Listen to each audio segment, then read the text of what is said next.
Em nome do Pai que me criou, e do Filho que me resgatou, e do Espírito Santo que me santificou, divina vontade reina na minha vontade. Leitura do Livro do Céu, volume 16, trecho 40. 14 de janeiro de 1929. Na flagelação, Jesus quis ser despido para dar de novo à criatura as vestes reais da divina vontade. Acompanhava o meu Jesus no mistério da flagelação, compadecendo quando se viu tão confuso no meio dos inimigos, despojado de suas vestes, sob uma tempestade de golpes, e meu amável Jesus saindo de meu interior no estado em que se encontrava quando foi flagelado, disse-me: minha filha, quer saber a causa pela qual fui despido quando fui flagelado? Em cada mistério da minha paixão, primeiro me ocupava de consolidar a ruptura entre a vontade humana e a divina, e depois das ofensas que essa ruptura produziu. Quando o homem no Éden rompeu os vínculos da união entre a vontade suprema e a sua, despojou-se das vestes reais de minha vontade e se vestiu com os miseráveis trapos da sua, débil, inconstante, impotente para fazer algo de bom. Minha vontade lhe era um doce encanto que o tinha absorvido em uma luz puríssima, que não fazia conhecer outra coisa que a seu Deus, do qual tinha saído, quem não lhe dava outra coisa que felicidade sem medida, e estava tão absorvido pelo muito que lhe dava seu Deus, que não se dava nenhum pensamento de si mesmo. Ó, como era feliz o homem, e como a divindade se deleitava em lhe dar tantas partículas de seu ser por quanto a criatura pode receber, para fazê-lo semelhante a ele. Agora, assim que rompeu a união de nossa vontade com a sua, perdeu a vestidura real, perdeu o encanto, a luz, a felicidade. Se olhou para si mesmo sem a luz da minha vontade e, vendo-se seu encanto que o tinha absorto, se conheceu, teve vergonha, teve medo de Deus, tanto que sua própria natureza sentiu seus tristes efeitos. Sentiu o frio e a nudez, e sentiu a viva necessidade de se cobrir. E assim como nossa vontade tinha no porto de felicidades imensas, assim a sua o colocou no porto das misérias. Nossa vontade era tudo para o homem, e nela encontrava tudo. Era justo que, tendo saído de nós e vivendo como um terno filho nosso em nosso querer, vivesse do nosso. E este querer deveria substituir-se a tudo o que ele necessitava. Portanto, como quis viver de seu querer, teve necessidade de tudo, porque o querer humano não tem o poder de substituir-se a todas as necessidades. Nem tem em si a fonte do bem. Por isso foi obrigado a procurar-se com cansaço as coisas necessárias à vida. Vês então o que significa não estar unido com a minha vontade? Oh, se todos a conhecessem, só teriam um só suspiro, que meu querer venha a reinar sobre a terra. Assim que se Adão não se houvesse subtraído da vontade divina, mesmo sua natureza não teria tido necessidade de vestidos, não teria sentido a vergonha de sua nudez, nem teria sido sujeito a sofrer o frio, o calor, a fome, a fraqueza. Mas estas coisas naturais eram quase nada. Eram mais como símbolos do bem grande que tinha perdido a sua alma. Por isso, minha filha, antes de ser atada à coluna para ser flagelado, quis ser despido para sofrer e reparar a nudez do homem quando se despiu do vestido real de minha vontade. Senti em mim tal confusão e pena ao me ver assim nu no meio dos inimigos que zombavam de mim, que chorei pela nudez do homem, e ofereci a meu celestial Pai minha nudez, para fazer que o homem fosse revestido de novo com o vestido real de minha vontade. E como pagamento para que isto não me fosse negado, ofereci meu sangue, minhas carnes arrancadas em pedaços. Me fiz despir não só dos vestidos, mas também de minha pele, para poder pagar o preço e satisfazer o delito desta nudez do homem.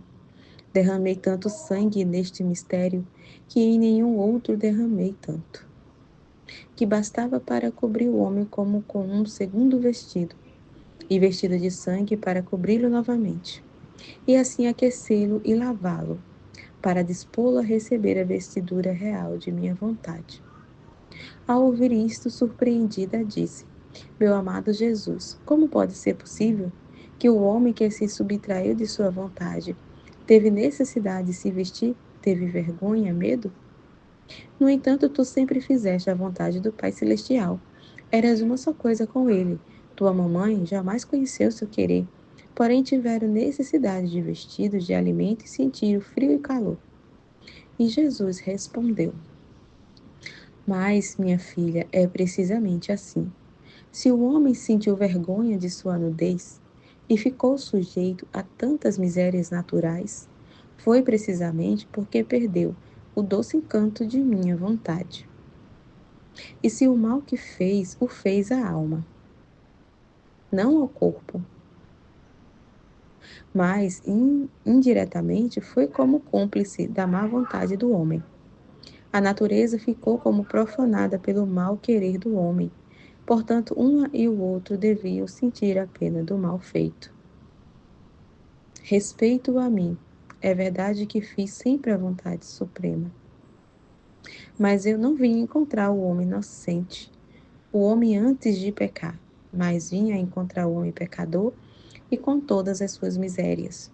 E devia confraternizar-me com ele, tomar sobre mim todos os seus males e me sujeitar às necessidades da vida, como se fosse um deles. Mas em mim havia este prodígio, que se o quisesse, de nada tinha necessidade, nem de vestidos, nem de alimento, nem de nada. Mas não quis servir-me dele por amor ao homem.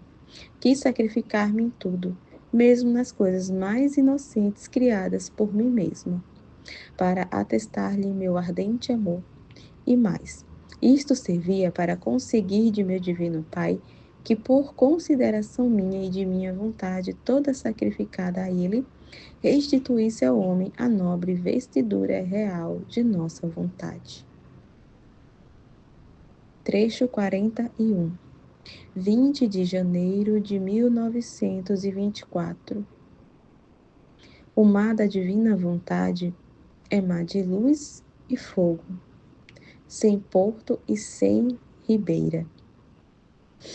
Encontrava-me no duro estado das minhas habituais privações do meu bem-amado, e me sentia imersa nas amarguras, privada daquele que é o único que faz surgir o sol, o calor, o sorriso, a felicidade em minha pobre alma. Sem ele, é sempre noite. Fico entorpecida pelo frio de sua privação. Sou infeliz. Por isso me senti oprimida.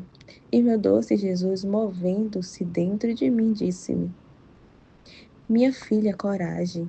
Não te deixes dominar pela opressão. Se soubesses o quanto eu sofri ao ver-te sofrer tanto, que para não te ver sofrer assim te adormeço. Mas eu fico junto a ti. Não te deixo. E enquanto você dorme, eu faço por você o que deveríamos fazer juntos se você estivesse acordada. Porque não és tu quem quer dormir, sou eu quem eu quero, e por isso te suplico. Olha o quanto te amo. Se soubesses o quanto sofro quando te vejo despertar, sofrer porque não tens advertido que te estava junto, porque eu mesmo te tinha feito dormir no espasmo de minha privação. É verdade que você sofre, que eu sofro, mas é o nó do meu querer que também nisto corre em você, que se apertando mais, faz mais estável nossa união. Por isso, ânimo, lembra-te que és o meu barquinho na minha vontade. E a vontade divina não é mar de água que tem seus portos e suas praias, onde fazem escala os barcos, os navios, os passageiros, onde descansam e se dão as diversões. E muitos passageiros não voltam mais a navegar no mar. O mar da minha vontade é mar de luz e de fogo, sem portos e sem ribeiras. Portanto, para minha pequena barquinha não há escalas. Deve sempre navegar, mas com tal velocidade de fechar em cada um de seus batimentos e de seus atos toda a interminável eternidade, de maneira a uni-los com aquele batimento e ato eternos. E é o batimento e o ato de cada um, e você navegando acima de tudo, fará em cada um de seus batimentos o giro da eternidade. Tomará tudo e nos trará tudo que da divindade saiu, para dar e para receber. Mas que enquanto dá, não recebe. E minha pequena barquinha tem a tarefa de navegar no mar imenso de minha vontade, para nos restituir por tudo que sai de nós. Por isso, se te oprimes, perderá a atenção do giro. E o mar do meu querer, não se sentindo agitado pelos rápidos giros de minha pequena barquinha, você vai queimar mais e você vai sofrer mais por minha privação. Em vez disso, se você girar sempre, será como aquela doce brisa que, enquanto leva refrigério ao nosso fogo, te servirá para adoçar o espasmo que sofre por minha privação. Trecho 42. 23 de janeiro de 1924. Assim como Jesus entrelaçou com seu Fiat Redentor, o Fiat Criador, assim quer que o terceiro Fiat fique entrelaçado com o Fiat Criador e Redentor. A humanidade de Jesus é menor que a sua vontade eterna. Estava a abandonar-me toda no santo querer de Deus e pensava entre mim. O Fiat formou todo o universo e no Fiat a divindade fez alarde de seu amor para com o homem, apontando em cada coisa criada, de modo que em cada coisa criada se vê aquele Fiat impresso, que com tanta maestria, potência e harmonia brotou do seio divino para a criatura. O Fiat formou a redenção, tanto que em cada coisa que fez o Verbo eterno está o Fiat, que fazendo coroa lhe dar vida.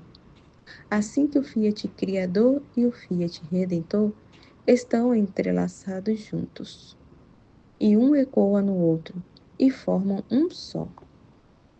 Então não há ato criado em que meu doce Jesus não tenha entrelaçado com seu Fiat. Agora, meu adorado Jesus me disse tantas vezes que é necessário o terceiro Fiat para fazer a obra da criação e da redenção sejam completadas.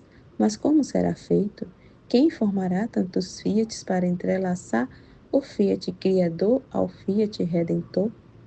Enquanto isso pensava, meu amável Jesus, movendo-se em meu interior, me disse: Minha filha, se a Majestade Suprema fez sair tanto amor em todas as coisas criadas por seu Fiat onipotente sobre o gênero humano, era justo que eu, filho seu, em seu próprio Fiat, fizesse tantos outros atos para restituí-lo por seu amor, entrelaçando os seus com os meus, para fazer que da terra se elevasse outro Fiat humano e divino, para dar-se o beijo, entrelaçar-se e substituir a correspondência do amor de todas as criaturas. Enquanto eu não vim à terra, o Fiat espalhado em todo o criado estava sozinho. Assim que vim, não esteve mais sozinho. Foi o meu primeiro objetivo, formar tantos atos no Fiat eterno por quantos tinha feito meu Pai na criação. Assim que com meu Fiat, o Fiat Criador teve sua doce e harmoniosa companhia. Agora este Fiat não quer que sejam apenas dois. Quer o terceiro Fiat. Quer estar em três. e este terceiro fiat o fará você. Por isso, muitas vezes, te atraí fora de você mesma. Coloquei-a naquele mesmo fiat criador e redentor, a fim de que fizesse seu voo e entrelaçando o teu ao nosso, o fiat criador e redentor ficarão entrelaçados pelo teu terceiro fiat. Quanto mais você trabalhar em nosso fiat, mais cedo você vai chegar ao caminho de nosso fiat.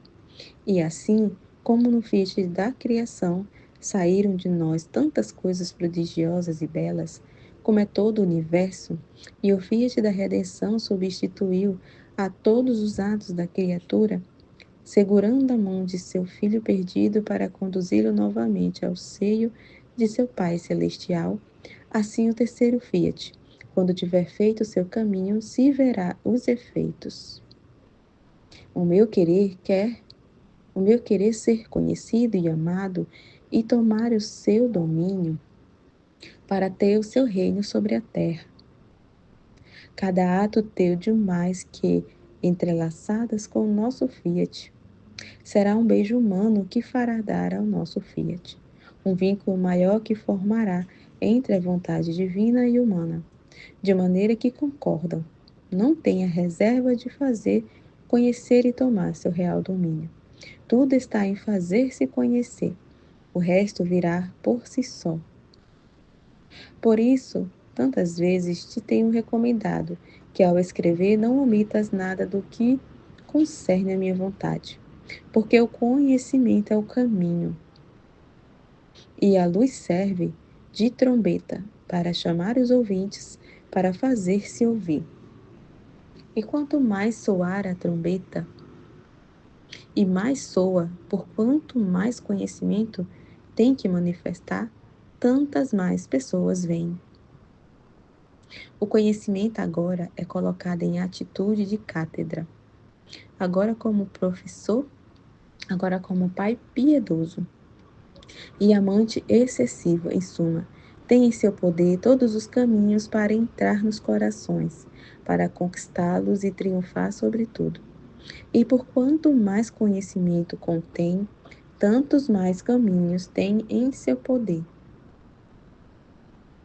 Então eu, quase confusa pelo que Jesus me dizia, disse: Doce amor meu, tu sabes como sou miserável e em que estado me encontro. Por isso sinto que para mim é impossível que com os meus atos possa fazer o mesmo caminho do Fiat Criador e do Fiat Redentor. E Jesus, assim, o nosso Fiat não contém todo o poder que quer? Se o fez na criação e na redenção, como não pode fazer em você? Requer-se seu querer, e eu imprimirei meu Fiat no seu, como imprimi meu Fiat divino no querer de minha humanidade.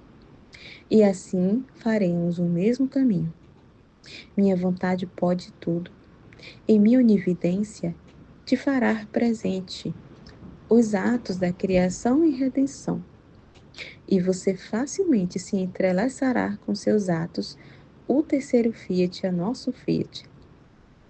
Não estar contente? Então eu, vendo que meu adorado Jesus, conforme falava da sua vontade, me desaparecia e ficava como eclipsado em uma luz imensa, como quando o sol faz desaparecer as estrelas, eclipsando-as em sua luz. Disse: Jesus, vida minha, não me fale de sua vontade, porque você se eclipsa em sua luz, e eu te perco e fico sozinha sem ti. Como pode ser que o teu querer me faça perder a minha vida, a mim tudo? E Jesus acrescentou: minha filha, a minha humanidade é menor que a minha vontade eterna. Tem seus confins, seus limites, e por isso minha vontade interminável, aproximando-se de você com os seus conhecimentos, faz com que a minha humanidade fique perdida na sua luz e como eclipsada. E por isso você não me vê, mas eu fico sempre em ti e gozo. porque vejo a pequena nascida de minha vontade eclipsada na mesma luz de minha humanidade. Assim que estamos juntos, mas como a nossa visão é deslumbrada pela luz resplandecente do querer supremo, não nos vemos. Trecho 43, 2 de fevereiro de 1924. O abandono em Deus forma as asas para voar no âmbito da eternidade. O que é a eternidade? Sentia-me muito oprimida pela privação do meu doce Jesus e por outras razões que não é necessário escrever aqui. E meu amado Jesus, movendo-se em meu interior e estreitando-me a Ele para me dar força, pois me sentia sucumbir, me disse: Minha filha, a minha vontade é vida e movimento de tudo. Mas sabes tu quem segue a seu movimento e toma o voo em meu querer eterno, de maneira que gira como gira ele no âmbito da eternidade, e se encontra onde ele se encontra e faz o que ele faz? A alma totalmente abandonada em minha santa vontade. O abandono são as asas para voar junto com meu querer.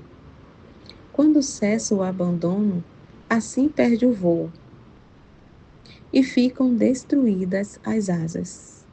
Assim que todos sentem o movimento, a vida da minha vontade, mas ficam no ponto onde estão, porque não há movimento que não parta de mim, mas só quem tem as asas do abandono em mim faz o mesmo caminho de minha vontade, sobrevoa sobre tudo, seja no céu ou na terra, entra no âmbito da eternidade e gira no meio das três divinas pessoas, penetra nos lugares mais íntimos delas, estar a par dos seus segredos e das suas bem-aventuranças.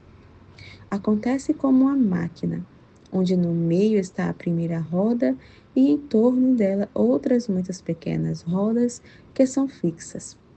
Assim que a primeira roda se move, todas as outras recebem o movimento, mas nunca chegam a tocar a primeira roda. Nem sabem nada do que ela faz, nem dos bens que contém. Em troca, outra pequena roda que não esteja fixa e que por meio de um mecanismo gire sempre por todas as rodas para encontrar-se em cada movimento da primeira roda. Para fazer de novo seu giro, esta roda giratória gira, sabe o que há na primeira roda e toma parte nos bens que ela contém. Agora a primeira roda é minha vontade.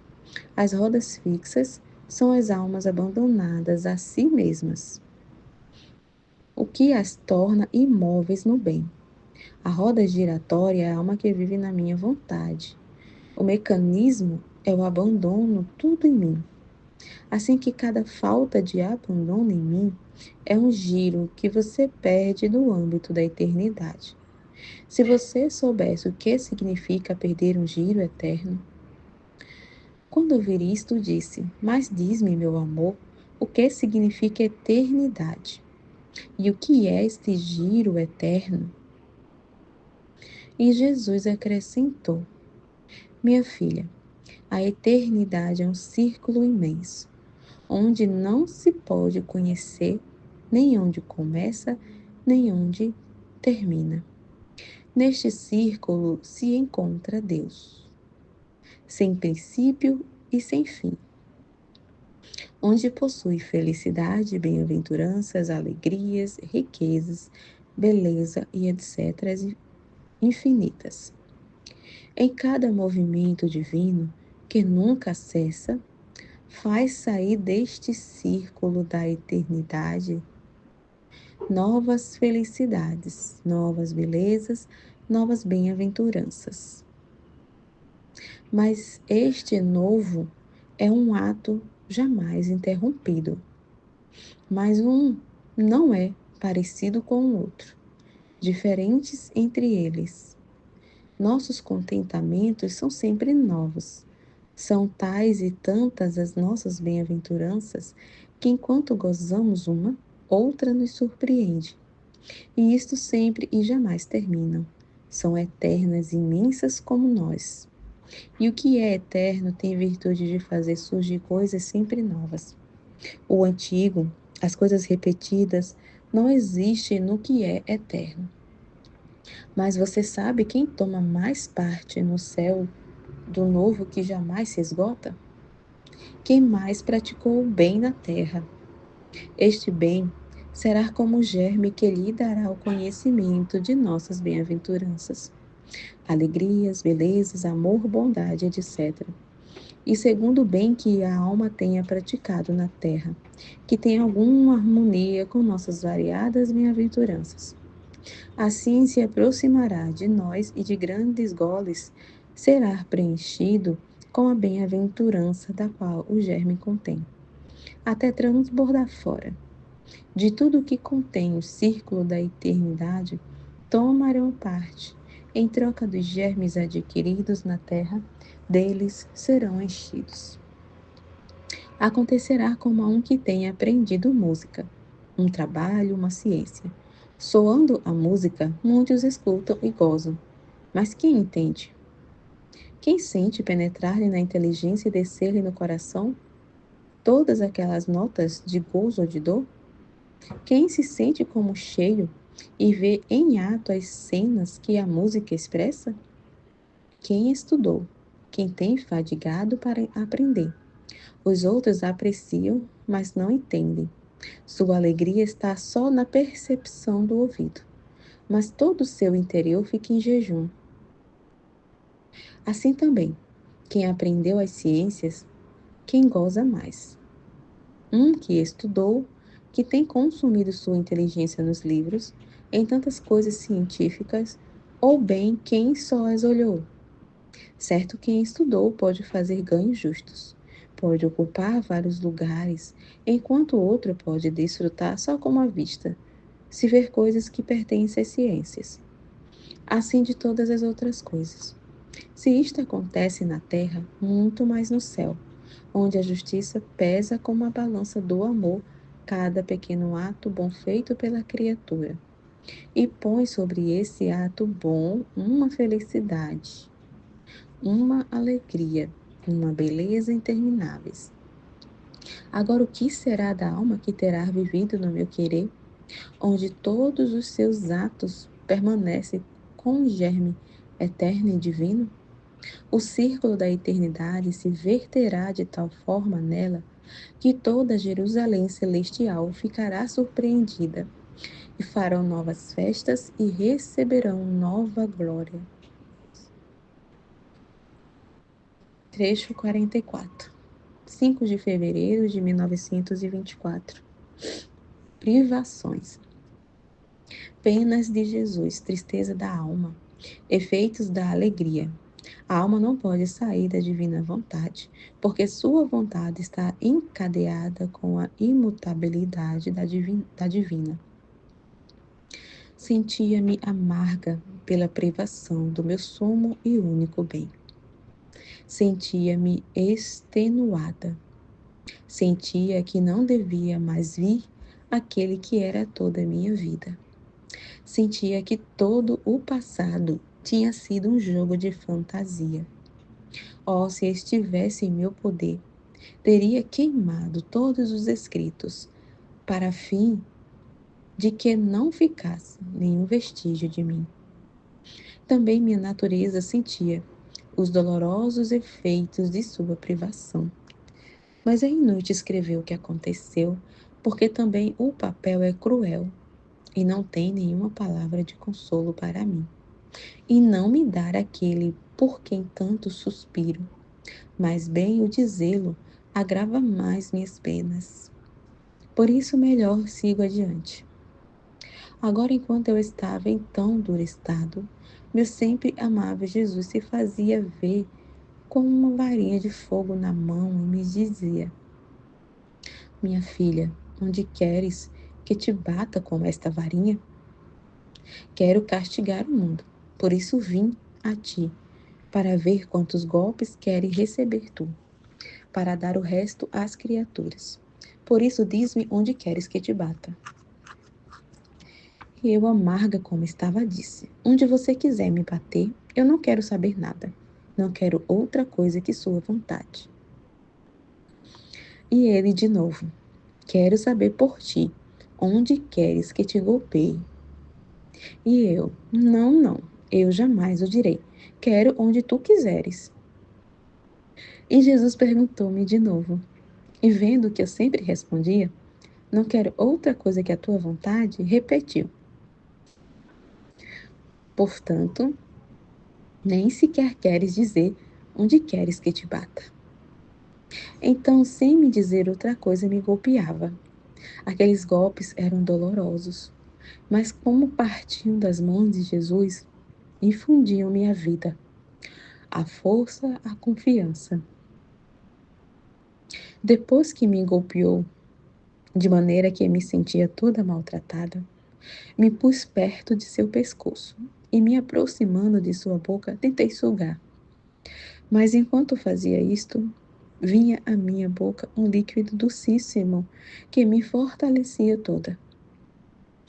Mas não era essa a minha vontade, mas bem queria sua amargura, que as tinha em demasiada no seu santíssimo coração. E depois lhe disse: meu amor, que dura sorte é a minha, a tua privação mata-me. O medo de que possa sair de tua vontade me esmaga. Diz-me, em que te ofendi? Por que me deixas? E embora que agora estar comigo, não me parece que tenha vindo para ficar comigo como antes, para estar juntos, mas de passagem. Ah, como estarei sem ti, minha vida? Diga você mesmo, se é que posso fazer. E enquanto isto dizia, rompi em pranto. E Jesus, apertando-me, a ele me tem dito: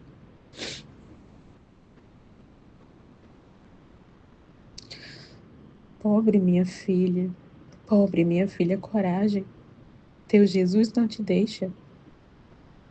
Nem temas que pudesse sair de minha vontade, porque tua vontade está encadeada com a imutabilidade da minha.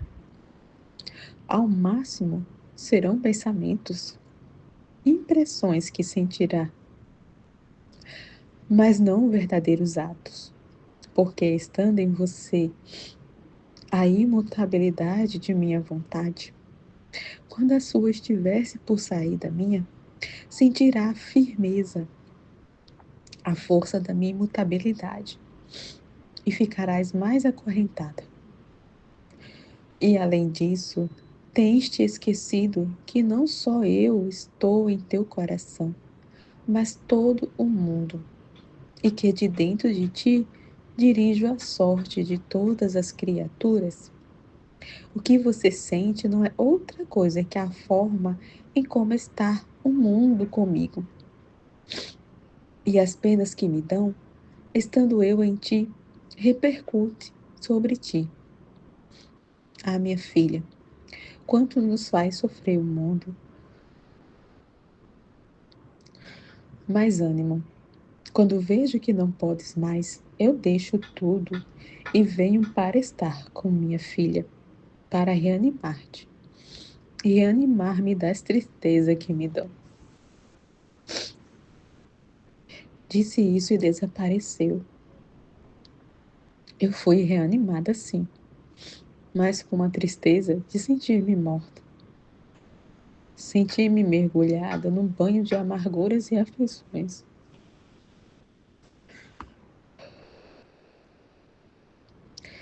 Tanto que não sentia força de dizer a Jesus: vem. Logo, enquanto fazia minhas habituais orações, meu amado Jesus voltou dizendo: minha filha, diz-me, por que estás tão triste? Olha, eu venho do meio das criaturas com as lágrimas nos olhos, com o coração trespassado. traído por muitos, e por isso tenho ditos entre mim: eu vou com a minha filha, com a minha pequena recém-nascida da minha vontade, a fim de que enxugue minhas lágrimas. Com seus atos que fez em minha vontade, me dará o amor e tudo que os demais não me dão. Me repousarei nela e a reanimarei com a minha presença. E você, em troca, faz-te sentir tão triste que tenho de pôr de lado as minhas mágoas para aliviar as tuas.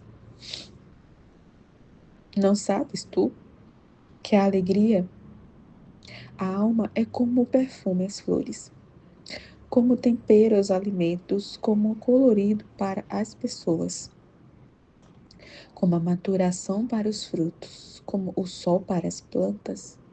Então, com esta tristeza, você não me deixou encontrar um perfume que eu recriei, nem um alimento saboroso, nem um fruto maduro. Está toda descolorida, tanto que me dá piedade. Pobre filha, anime-se, abrace-me, não tema. Eu estreitava-me a Jesus, teria querido explodir em pranto.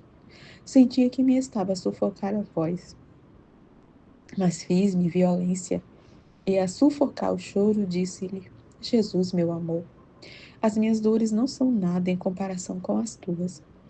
Por isso, pensemos em suas dores, se você não quiser me adicionar outras amarguras.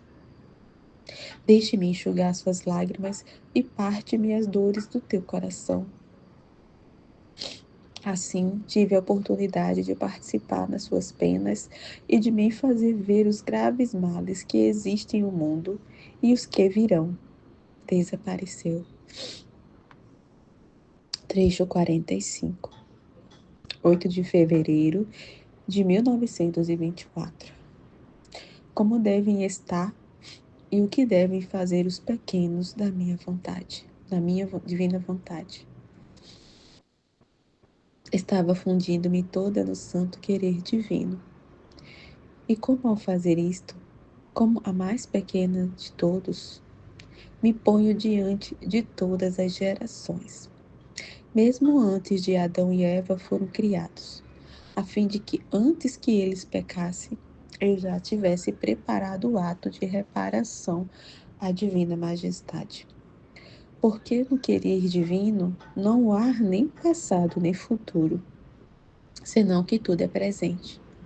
E também porque, sendo pequena, poderia aproximar-me para interceder e fazer meus pequenos atos em seu querer, para poder cobrir todos os atos das criaturas com sua vontade divina, e assim poder vincular a vontade humana separada da divina, e fazer delas uma só. Agora, enquanto estava por fazer isto, era tanto meu aniquilamento, minha miséria e minha pequenez extrema, que disse entre mim: em vez de me colocar à frente de todos na santíssima vontade, devo antes pôr-me atrás de todos, mesmo atrás do último homem que virá, pois sendo a mais desprezível e a mais miserável de todos, me convém o último posto. Enquanto isso, meu amado Jesus saiu de dentro de mim e ele segurou minha mão e disse: minha pequena filha, na minha vontade os pequenos devem estar diante de todos, ou melhor, no meu seio. Quem deve interceder, reparar, unificar a nossa vontade, não só com a sua, mas com as dos demais, deve estar junto e tão unido conosco que receba todos os reflexos da divindade, para copiá-los em si mesmo. Deve ter um pensamento que seja de todos, uma palavra, uma obra, um passo, um amor, que seja de todos e por todos. E sendo que nossa vontade envolve a todos, esse teu pensamento seja de todos em nosso querer. Essa palavra, esse ato, esse amor brilhem em cada pensamento, palavra e ato de todas as gerações. e na potência de nossa vontade se façam antídoto, defensores, amantes, atores e etc. Se você soubesse com que amor nosso Pai Celestial o espera, a alegria que sente ao ver-te tão pequena, levando-lhe ao colo a criação toda, para lhe dar a correspondência para todos. Sente que lhe retorna a glória, as alegrias e as complacências da finalidade da criação. Por isso é necessário que você venha diante de todos. E depois de que tenhas vindo diante de todos, darás uma volta em nossa vontade e te porás atrás de todos. Os porás como em teu regaço, e os trarás a todos ao nosso seio. E nós, vendo-os cobertos por teus atos feitos em nosso querer, os acolheremos com mais amor e nos sentiremos mais dispostos a vincular nossa vontade com a das criaturas, para trazê-lo de volta, com o seu pleno domínio. Por isso, coragem, os pequenos são perdidos na multidão. Por isso é necessário que venha à frente, para cumprir a missão de seu ofício em nossa vontade. Os pequenos em nossa vontade não têm pensamentos próprios, coisas próprias, mas tudo em comum com o Pai Celestial. Por isso, como todos gozam do sol, ficando todos inundados por sua luz, porque foi criado por Deus para o bem de todos, assim todos desfrutam dos atos feitos pela pequena filha em nossa vontade, que mais que sol dardeiam a todos para fazer que o sol do eterno querer surja de novo, com aquela finalidade pela qual foram criados todas as gerações. Portanto, não se perca entre a multidão de suas misérias, de seu estado miserável, dos pensamentos próprios. Se não pensa só no teu ofício de pequena, de nossa vontade, e se atenta em cumprir tua missão. Trecho 46. 10 de fevereiro de 1924. A doutrina sobre a divina vontade é a mais pura, a mais bela, pela qual será renovada a Igreja e transformada a face da terra. O abandono na divina vontade. Estava a pensar entre mim, em tudo o que está escrito nestes últimos dias, e dizia: entre mim, que não eram coisas nem necessárias nem sérias, e que podia não tê-las posto no papel, mas a obediência o quis e eu estava no dever de pronunciar o fiat também nisto. Enquanto pensava nisto, o meu amado Jesus disse-me: minha filha, no entanto, tudo era necessário para fazer conhecer como se vive meu querer.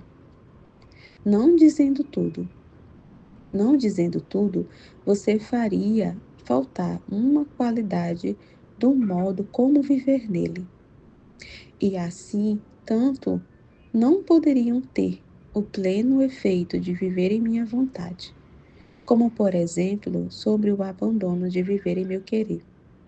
Se a alma não vivesse toda abandonada em minha vontade, seria como uma pessoa que vivia num suntuoso palácio e agora se debruça por uma janela, agora por um balcão, agora desce ao portão. Assim que a pobrezinha, pouco ou levemente, passa por suas estâncias. Não tem interesse nem do regime, nem do trabalho que é necessário, nem dos bens que há, nem do que pode tomar, nem do que pode dar. Quem sabe quantos bens há e ela não toma interesse. Por isso não ama como deveria amar, nem tem a estima que merece aquele palácio. Agora, para a alma que vive em minha vontade e não estar de toda abandonada nela, as reflexões próprias, os cuidados de si mesma, os temores, as perturbações não são outra coisa que janelas, varandas, portões que se formem em minha vontade e que, saindo frequentemente, é obrigada a ver e sentir as misérias da vida humana. E como as misérias são sua propriedade e as riquezas de minha vontade são minhas, apega-se mais às misérias que às riquezas. Então não tomará amor, nem gostará. O que significa viver no meu querer. E tendo formado o portão, um dia ou outro irá viver na miserável favela de sua vontade. Veja então como é necessário o pleno abandono em mim para viver em minha vontade. Ela não tem necessidade das misérias da vontade humana. A quer para que viva junto com ela, bela como a fez sair de seu seio, sem o miserável traje que se tem formado no exílio da vida. De outra maneira haveria disparidade, que daria dor à minha e infelicidade à vontade humana. Veja como é necessário fazer entender que é necessário o pleno abandono para viver em minha vontade. E você diz que não era necessário escrever sobre isto. Eu tenho pena de você, porque você não vê o que vejo eu. Você só vê o hoje.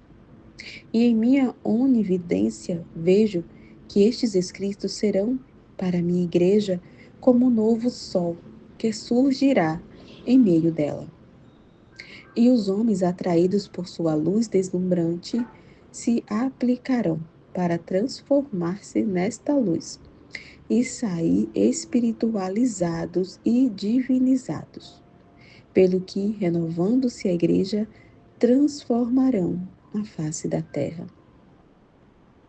A doutrina sobre a minha vontade é a mais pura, a mais bela, não sujeita à sombra de matéria ou de interesse, tanto na ordem sobrenatural como na ordem natural. Por isso será a maneira de sol, o mais penetrante, o mais fecundo e o mais bem-vindo e acolhido. E como é luz por si mesma, se fará entender e se abrirá caminho.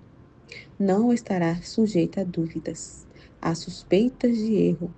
E se alguma palavra não se entenderá, será demasiada luz que, eclipsando a inteligência humana, não poderão compreender toda a plenitude da verdade. Mas não encontrarão uma palavra que não seja verdade. No máximo, não poderão de todo compreendê-la. Por isso, em vista do bem que vejo, te incito aqui nada para descrever. Um dito, um efeito, uma semelhança sobre minha vontade. Pode ser como o orvalho benéfico sobre as almas, como é benéfico o orvalho sobre as plantas, depois de um dia de sol ardente, como a chuva abundante depois de longos meses de seca. Você não pode entender todo bem, a luz, a força que há dentro de uma palavra. Mas seu Jesus sabe, e sabe a quem deve servir e o bem que deve fazer. Agora, enquanto dizia, fez-me ver no meio da igreja uma mesa e todos os escritos sobre a divina vontade posto em cima. Muitas pessoas veneráveis rodeavam essa mesa e saíam transformadas em luz e divinizadas. E conforme caminhavam, comunicavam aquela luz a quem encontravam. E Jesus acrescentou: Tu verás do céu o grande bem, quando a igreja receberá este alimento celestial, que fortificando-a, a fará ressurgir em seu pleno triunfo. Trecho 47, de 16 de fevereiro de 1924. Cada batida do coração de Jesus o levava a uma nova dor, novas alegrias e contentamentos. Estava a pensar nas dores do Santíssimo Coração de Jesus. Oh, como as minhas dores desapareciam, comparadas com as suas. E meu sempre amável Jesus me disse: Minha filha, as dores do meu coração são indescritíveis e inconcebíveis para a criatura humana. Você deve saber que cada batida de meu coração era uma dor distinta. Cada batida me levava a uma nova dor, diferente uma da outra. A vida humana é um contínuo palpitar. Se cessa o coração parar de bater, imagine então que torrentes de dor me levava a cada batida de meu coração, até o último momento de minha morte, desde que fui concebido até meu último batimento. Nenhum deixou de levar-me novas penas e acerbas dores. Mas deve saber também que minha divindade, que era inseparável de mim, vigiando meu coração, enquanto em cada batida fazia entrar uma nova dor, assim também em cada batida fazia entrar novas alegrias, novos contentamentos, novas harmonias e arcanos celestiais. Se eu fui rico na dor e mares imensos de penas encerrava meu coração, fui também rico de felicidade, de alegrias infinitas e de doçuras inenarráveis. Ao primeiro batimento de dor, eu teria morrido, se a divindade, amando a este coração com amor infinito, não tivesse feito refletir em meu coração uma batida em duas: dor e alegria, amargura e doçura, penas e contentamentos, morte e vida, humilhação e glória, abandonos humanos e consolos divinos. Oh, se você pudesse ver em meu coração, veria tudo concentrado em mim, todas as dores possíveis e imagináveis, das quais surgem a nova vida as criaturas, e todos os felizes e riquezas divinas, que como tantos mares correm em meu coração, e eu os espalho para o bem de toda a família humana. Mas quem toma mais destes tesouros imensos do meu coração? Quem mais sofre? Por cada pena, por cada dor, há uma alegria especial em meu coração que segue a essa dor ou dor sofrida pela criatura. A dor a faz mais digna, mais amável, mais querida, mais simpática.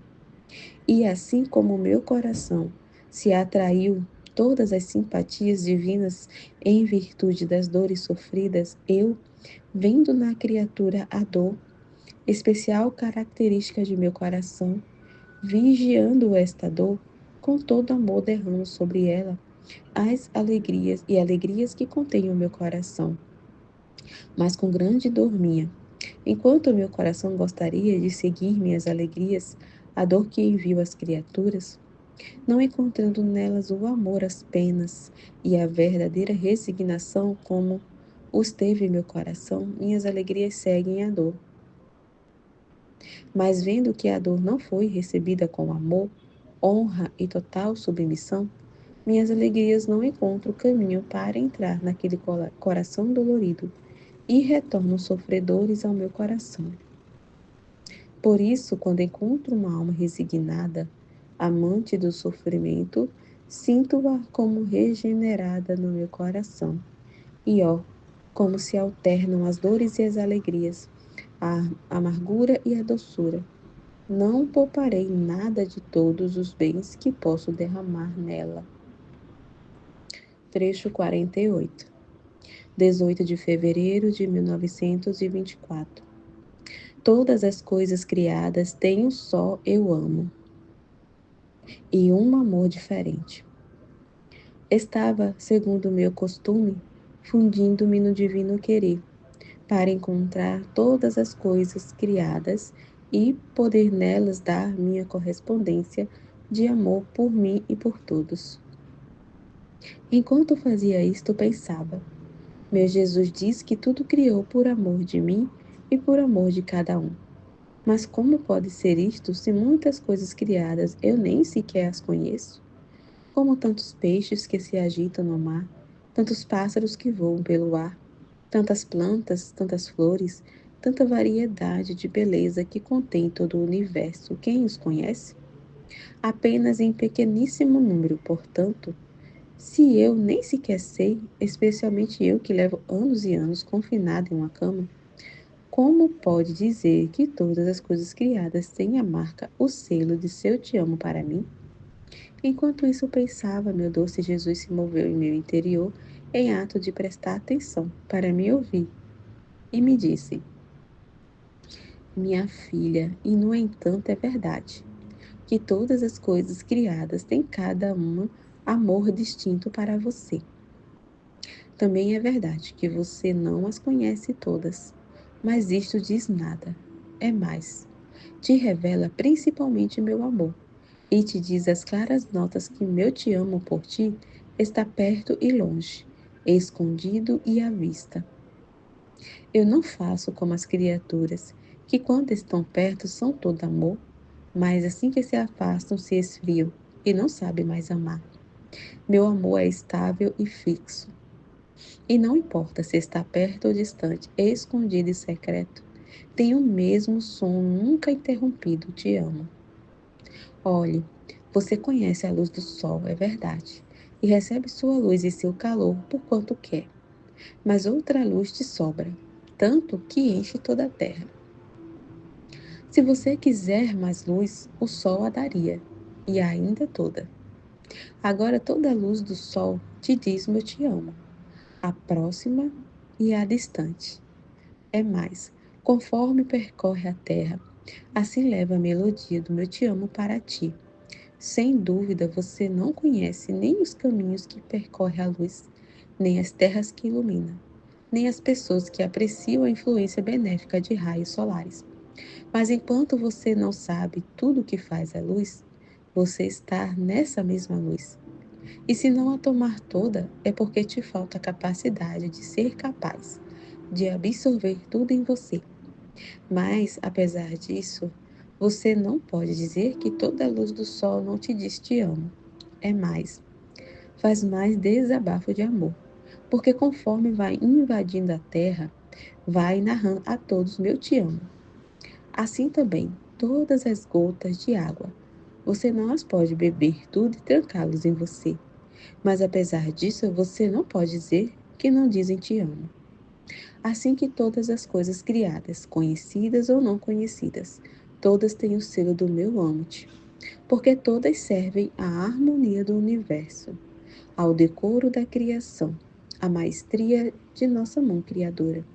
Eu fiz como um pai rico e terno, amante de seu filho e devendo o filho sair da casa paterna para tomar estado, o pai prepara um suntuoso palácio com incontáveis aposentos, onde cada uma contém algo que possa servir a seu filho. Mas como estas estadias são muitas, o filho nem sempre as vê. É mais, algumas nem as conhece, porque não teve necessidade de se servir delas.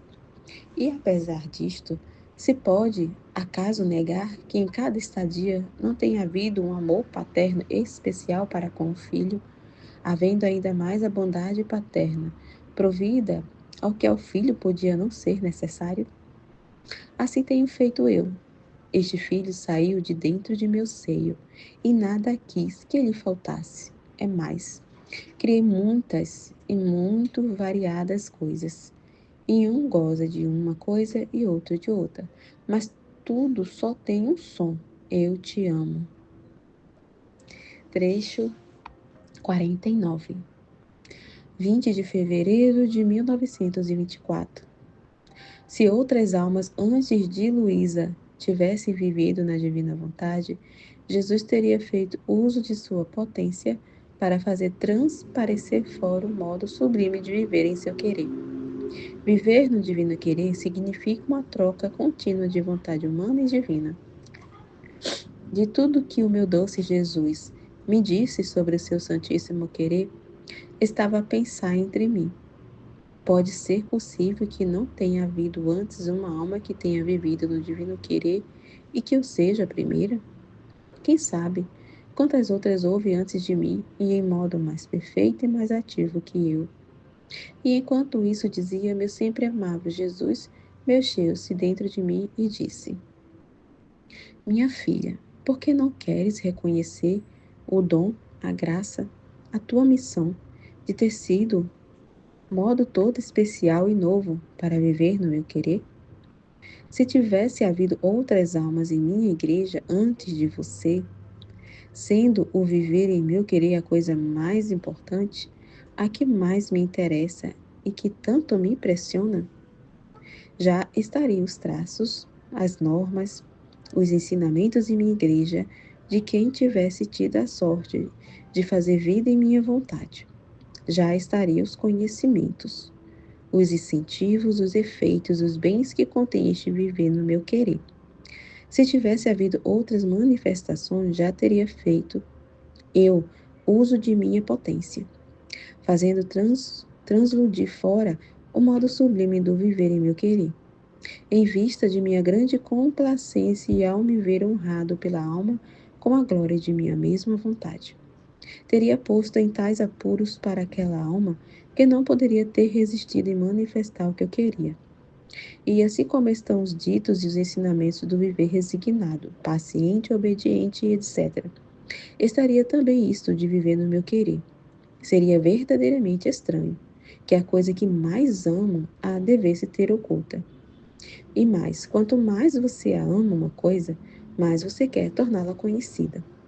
Quanto mais complacência e glória me dá um modo de viver, mais quero difundi-lo.